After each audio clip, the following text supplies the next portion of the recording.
Hello ये है हमारा द फेमस ഈ ഹിന്ദിയിൽ സംസാരിച്ച് ശീലമായി പോയി. യെസ് ഫ്രണ്ട്സ്, ഇതാണ് the famous Bombay stock exchange. കേട്ടിട്ടുണ്ടാവുമല്ലോ അല്ലെ? ഇനി ഗൂഗിൾ ചെയ്ത് കുറച്ച് ഡീറ്റെയിൽസ് ഞാൻ വായിക്കാം. BSE ഏഷ്യയിലെ ഏറ്റവും പഴയ സ്റ്റോക്ക് എക്സ്ചേഞ്ച് ആണ്, നമ്പർ 1. ആൻഡ് ലോകത്തിലെ നോക്കുവാണെങ്കിൽ 8ാമത്തെ ലാർജസ്റ്റ് സ്റ്റോക്ക് എക്സ്ചേഞ്ച് ആണ്, വിത്ത് മാർക്കറ്റ് ക്യാപിറ്റലൈസേഷൻ ഓഫ് $4.5 ട്രില്യൺ. ഇത് ഞാൻ എന്തിനാ വായിച്ചേപ്പിക്കണേ? നിങ്ങൾക്ക് ഗൂഗിൾ ചെയ്താൽ കിട്ടുന്ന കാര്യമല്ലോ. യെസ്, നിങ്ങൾ നമ്മുടെ സ്റ്റാറ്റസുകളിൽ നിന്നും കഴിഞ്ഞ ദിവസം പോസ്റ്റ് ചെയ്ത വീഡിയോസ് കണ്ടിട്ടുണ്ടാവും. നമ്മൾ ബോംബെ അണ്ടർവേൾഡിൽ ചേർന്ന കാര്യം. യെസ്, നമ്മൾ BSEയിൽ ഒരു ഓപ്ഷന്റെ ട്രെയിനിങ്ങിന് വന്നാൽ വലിയ കാര്യമൊന്നുമില്ല, നമുക്കറിയാവുന്ന കാര്യം തന്നെ പഠിപ്പിക്കുന്നത്. ഒരു ബേസിക് ഓപ്ഷൻ ക്ലാസ് ആണ്. പിന്നെ ഒത്തിരി ഫേമസ് ഇന്ത്യയിലെ ഫിനാൻഷ്യൽ ഇൻഫ്ലുവൻസ് സംസാരിക്കുന്നുണ്ട്. സാധാരണ ഇത്തരം പരിപാടികൾക്ക് ഞാൻ പോകാത്തതാണ്. പുറത്തുള്ള മീറ്റിംഗ്സിനും ഇതിനൊന്നും നമ്മൾ പോകാറില്ല. അതെപ്പോഴും ആരുടെയെങ്കിലും ഒക്കെ ഇൻവിറ്റേഷൻ നമ്മുടെ അടുത്തുണ്ടാവും. ഏതെങ്കിലും ബ്രോക്കേഴ്സിന്റെയോ എന്തെങ്കിലുമൊക്കെ പരിപാടികൾ എപ്പോഴും നടക്കുന്നതുകൊണ്ട് ഇത്തരം ഇൻവിറ്റേഷൻ കിട്ടാറുണ്ട്. പക്ഷെ ഇവിടെ വരാൻ കാരണം ഇത് നടക്കുന്നത് BSEയിലായതുകൊണ്ടാണ്. നിങ്ങൾക്കറിയാം, BSEയിലകത്ത് അങ്ങനെ എളുപ്പം പോകാനൊന്നും പറ്റില്ല. പോകാൻ പറ്റുമെന്ന് വെച്ചാൽ പറ്റും, പക്ഷെ എനിക്ക് തോന്നുന്നു 15 ഒരു മാസം മുമ്പ് അങ്ങോട്ട് രജിസ്റ്റർ ചെയ്യണം. ഈ രജിസ്റ്റർ ചെയ്തിട്ട് നിങ്ങൾ മെയിൽ അയക്കണം റിക്വസ്റ്റ്. ഗൂഗിൾ ചെയ്താൽ കിട്ടും എങ്ങനെയാന്നുള്ളത്. റിക്വസ്റ്റ് മെയിൽ അയച്ചു കഴിഞ്ഞാൽ 15 ഡേയ്സ് കഴിഞ്ഞ് അവര് വെരിഫിക്കേഷനൊക്കെ കഴിഞ്ഞ്, നിങ്ങളുടെ പോലീസ് വെരിഫിക്കേഷൻ വരെ ചെയ്യുന്ന കേട്ടിട്ടുള്ളത്, വെരിഫിക്കേഷനൊക്കെ കഴിഞ്ഞ് നിങ്ങൾക്ക് ചിലപ്പോൾ പാസ് തരും. ചിലപ്പോൾ പാസ് തരാം, ചിലപ്പോൾ തരാതിരിക്കാം. സോ അത്ര ഡിഫിക്കൽട്ട് ആണ്. അതല്ലെങ്കിൽ ഇതുപോലത്തുള്ള ട്രെയിനിങ്സിനൊക്കെ അറ്റൻഡ് ചെയ്യണം. പക്ഷെ അത് പെയ്ഡ് ആകുമ്പോൾ ഭയങ്കര പൈസയാണ്. എനിക്ക് തോന്നുന്നു ഞാനിപ്പോൾ അറ്റൻഡ് ചെയ്യുന്ന സെക്ഷന് 30,000-50,000 രൂപ കണ്ട ഫീസ്. പക്ഷെ നമുക്ക് ഫ്രീ ആകുന്നു. അത്രയും പൈസ ഒന്നും കൊടുത്ത് നമുക്ക് വരാൻ പറ്റില്ല. സോ നമുക്ക് ഫ്രീ ആയിട്ട് പാസ് കിട്ടിയതുകൊണ്ടാണ് അറ്റൻഡ് ചെയ്യാന്ന് വിചാരിച്ചത്. ബട്ട് നമ്മൾ വിചാരിച്ച പോലെ കാര്യം നടന്നില്ല. കാരണം ഇതിന്റെ അകത്ത് അങ്ങനെ വീഡിയോസ് ഒന്നും എടുക്കാൻ പറ്റില്ല. നമുക്ക് ആകെ ഒരു കോൺഫറൻസ് കോൾ ഉണ്ട്, അതിന്റെ അകത്ത് എൻ്റർ ചെയ്യാൻ പറ്റുള്ളൂ. ഇന്നലെ ഒരു സംഭവം ഉണ്ടായി. ഇന്നലെ ഞങ്ങളുടെ ഈ ഫംഗ്ഷൻ വന്ന ഏതോ 2 പേര് അറിയാതെ ഇതിന്റെ ഒരു 26th or 27th high security ഏരിയയിൽ പോയി. നമ്മൾ അകത്ത് കയറിയതുകൊണ്ട് എൻ്റർ ചെയ്യാൻ പാടില്ലായിരുന്നു. ഇവരെങ്ങനെയോ ലിഫ്റ്റിൽ കയറി പോയി. അത് പോലീസ് കേസൊക്കെ ആയി. പിന്നെ നമ്മുടെ ഇവന്റിന്റെ ആൾക്കാരൊക്കെ ഇടപെട്ട് തീർത്തോന്ന് അറിയില്ല. അങ്ങനെ ഒരു ഭയങ്കര പ്രശ്നമായി. സോ നമുക്ക് പല ഏരിയാസും റെസ്ട്രിക്റ്റഡ് ആണ്. ഇത്രയും വലിയ ബിൽഡിംഗ്, എനിക്ക് തോന്നുന്നു 29 നിലയുണ്ട് ഇതിനകത്ത്. നമ്മുടെ മീറ്റിംഗ് നടക്കുന്നത് ഈ റൗണ്ടിൽ, ബേസ്മെന്റിലുള്ള റൗണ്ട് ആ ഒരു സംഭവത്തിലാണ്. നിങ്ങൾ കഴിഞ്ഞ ദിവസം അതിന്റെ അകത്തുള്ള ഒന്നിന്റെ വീഡിയോസ് നിങ്ങൾ കണ്ടിട്ടുണ്ടാവും, അല്ലെങ്കിൽ ഞാനിവിടെ കാണിക്കാം.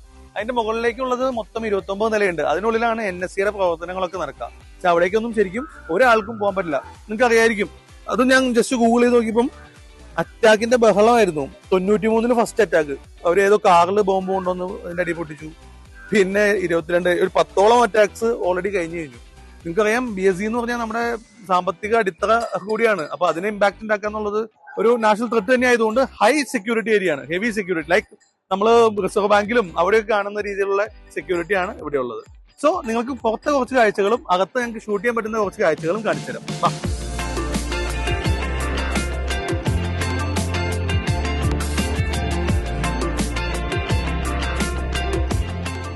ഇങ്ങോട്ടേക്ക് വണ്ടികളൊന്നും കടത്തി വിടില്ല കേട്ടോ. ഇത് നമ്മൾ BSEയിലേക്ക് പോകുമ്പോൾ മുമ്പിൽ കാണുന്ന ഒരു സ്റ്റാച്യു ആണ്. ഇപ്പൊ എന്താ നമ്മൾ ഇങ്ങനെ പിടിക്കണോ കൺട്രോൾഡാന്ന് കാണിക്കാനായിട്ട്?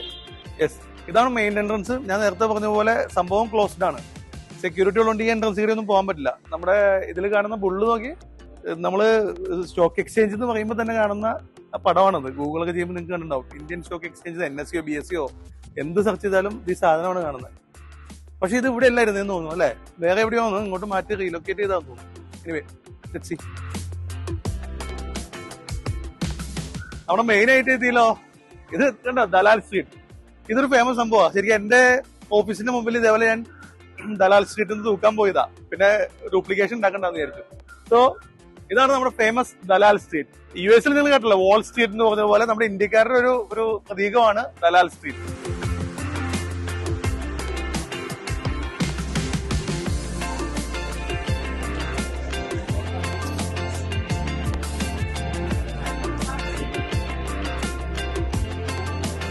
യെസ്, സോ ഇതാണ് BSEയുടെ ഇൻസൈഡ് നമുക്ക് ഷൂട്ട് ചെയ്യാൻ പറ്റുന്ന ഭാഗം. ഇത് ഒരു കൺവെൻഷൻ സെന്റർ ആണ്. ഇവിടെയാണ് ഇത്തരം ആക്ടിവിറ്റീസ് നടക്കുക. പക്ഷെ പണ്ട് ഇത് ഇങ്ങനെയായിരുന്നില്ല. പണ്ട് നിങ്ങൾ കണ്ടിട്ടുണ്ടാവും, ഞാൻ അവിടെ കാണിച്ചു തരാം. യെസ്, ഇങ്ങനെ ഒരു വിഷ്വല് നിങ്ങൾ എവിടെയെങ്കിലും കണ്ടതായിട്ട് ഓർക്കുന്നുണ്ടോ?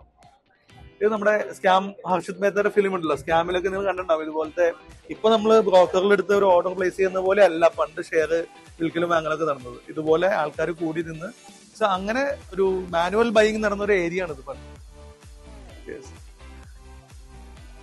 ഇപ്പോ അങ്ങനെ ഒരു സിസ്റ്റം ഇല്ലാത്തതുകൊണ്ടും നമ്മളൊക്കെ സിറോദ അപ്സ്റ്റോക്സ് പോലുള്ള ബ്രോക്കറിൽ ബൈ ചെയ്യുന്നതുകൊണ്ടും ഈ സ്പേസിന്റെ ഒരു ഇമ്പോർട്ടൻസ് പോയി.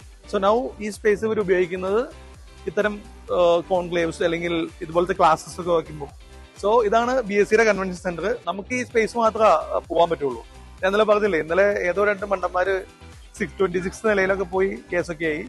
സോ അത്തരം റിസ്കിൽ ശരിക്കും ഞങ്ങൾ പോകണമെന്ന് ആലോചിച്ചതാണ്. പക്ഷെ അപ്പോഴേക്കും ഒരു എക്സാമ്പിൾ കിട്ടിയതുകൊണ്ട് പിന്നെ റിസ്ക് എടുക്കാൻ തയ്യാറായില്ല.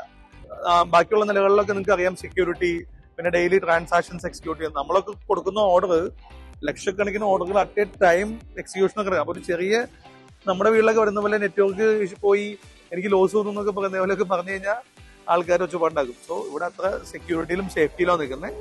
ആൻഡ് ഇത് എന്നെ സംബന്ധിച്ചൊരു എന്താ പറയാ, എന്നെ സംബന്ധിച്ചൊരു പ്രൈഡ് മൊമെന്റ് ആണ്. അതായത് പ്രൈഡ് എന്ന് പറയാം, ഇപ്പൊ നമ്മൾ എന്തായാലും സ്റ്റോക്ക് മാർക്കറ്റ് ഒരു ഫുൾ ടൈം ആയിട്ട് നിൽക്കുന്ന ഒരാളാണ്, ഇൻഫ്ലുവൻസർ ആണ്. ആൻഡ് സോ അങ്ങനെയുള്ള ഒരു ആളെന്ന നിലയ്ക്ക് BSE നമ്മുടെ ഒരു തുടക്കം എവിടെയാണ് ഗെയിം തുടങ്ങിയത്. ആക്ച്വലി പണ്ടത്തെ ഒത്തിരി എക്സ്പേർട്സ്, ബിഗ് ബുൾസ് ആയിട്ടുള്ള ആൾക്കാരെ എവിടെയാണോ തുടങ്ങിയ ആ സ്പേസിൽ നിൽക്കാന്നുള്ളത്, ചരിത്രത്തിലേക്ക് തിരിച്ചു പോകാന്നുള്ളത് ഒരു ഭയങ്കര അഭിമാനം തോന്നുന്ന നിമിഷം തന്നെയാണ്. ആൻഡ് ഇവിടെ നിൽക്കുമ്പോൾ ഒരു പ്രൗഡും ഒരു എന്താ പറയാ, ആ ഒരു എനർജിയും ഫീൽ ചെയ്യുന്ന ഒരു സ്ഥലം തന്നെയാണ്. And that's all. യെസ്, ഈ കാണുന്നതാണ് നാഷണൽ സ്റ്റോക്ക് എക്സ്ചേഞ്ച്. ഇവിടെ വരേണ്ട കാര്യമൊന്നുമില്ല, എന്തായാലും ബോംബെ വന്നതല്ലേ. BSE കാണിച്ചു, പിന്നെ NSE കാണിക്കാതെ മോശമല്ലെന്ന് വിചാരിച്ചിട്ട് കാണിക്കുന്നു എന്ന് മാത്രമേ ഉള്ളൂ. ആൻഡ് നമ്മളും ഇപ്പൊ ഞാൻ ഏറ്റവും കൂടുതൽ ട്രേഡ് ചെയ്യുന്നത് NSE-ലാണ്, ഡെറിവേറ്റീവ്സ് ഓപ്ഷൻ. അതുകൊണ്ട് തന്നെ NSE നമ്മുടെ ഒരു ഫേവറേറ്റ് സംഭവമാണ്. ബട്ട് സ്റ്റിൽ ഇവിടെ BSE-ക്കായി കഷ്ടമാണ്. ആ പരിസരത്തേക്ക് പോലും പോകാൻ പറ്റില്ല, അവിടെ ഭയങ്കര സെക്യൂരിറ്റി ചെക്ക് ഉണ്ട്, വീഡിയോ ഒന്നും ഷൂട്ട് ചെയ്യാൻ പാടില്ല. ആൻഡ് നേരെ ഓപ്പോസിറ്റ് കാണുന്നത് ഇത് NSE-യുടെ ഓപ്പോസിറ്റ് ആണ് SEBI, നമ്മുടെ securities exchange board of India, SEBI-യുടെ ബിൽഡിംഗ് ആണ്. സോ അവർ രണ്ടുപേരും ഓപ്പോസിറ്റ് ആണ്. ബട്ട് ഓപ്പോസിറ്റ് ആണെങ്കിലും നിയമങ്ങളും സ്ട്രിക്റ്റിന്റെ കാര്യത്തിൽ രണ്ടുപേരും ടൈറ്റ് ആണ്. സോ NSE-യും കൂടെ SEBI-യുടെ ബിൽഡിംഗ് കൂടി കാണിക്കാൻ പറ്റുന്ന സന്തോഷത്തിൽ അവസാനിപ്പിക്കുന്നു. ബൈ.